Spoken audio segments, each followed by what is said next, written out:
కాంగ్రెస్ ప్రభుత్వం పెట్టే ఇబ్బందులు తాళలేక సర్దార్ ఆత్మహత్య చేసుకున్నారని ఎమ్మెల్యే మాధవరం కృష్ణారావు అన్నారు. కాంగ్రెస్ పార్టీలో చేరాలని లేదంటే ఇల్లు కూల్చివేస్తామని బెదిరించారన్నారు. మృతుడి కుటుంబాన్ని ఎమ్మెల్యే మాధవరం కృష్ణారావు పరామర్శించారు. బీఆర్ఎస్ పార్టీలో ఉన్న నాయకులు ఇండ్లను కూల్చివేయడం, సీజ్ చేయడమే కాంగ్రెస్ ప్రభుత్వం టార్గెట్ అని మండిపడ్డారు. సర్దార్ ఆత్మహత్యకు కారణమైన కార్పొరేటర్ను ఇప్పటివరకు పోలీసులు అరెస్టు చేయలేదన్నారు.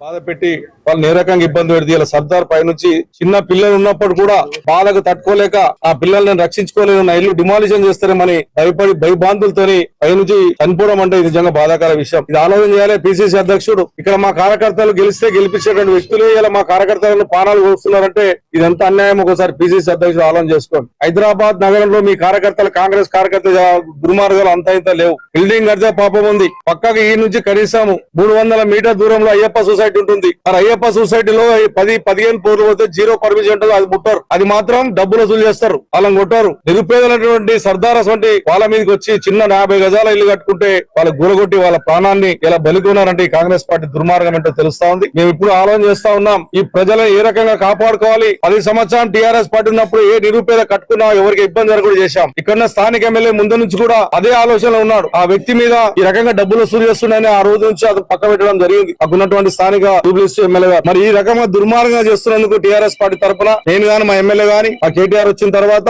నేను పోలీస్ వాళ్ళకు కూడా విజ్ఞప్తి చేస్తా ఉన్నాను. మీరు 23 తారీఖు చనిపోతే ఇప్పటి వరకు యాక్షన్ తీసుకోలే. అతన్ని ఇంటికాడ పోలీసు వాళ్ళని పెట్టడం వల్ల మీరు అతన్ని రక్షించే ప్రయత్నం చేస్తున్నారు తప్ప నిరుపేదకు జరిగినటువంటి అన్యాయం ఈ పోలీస్ అధికారులు యాక్షన్ తీసుకుంటలేదు.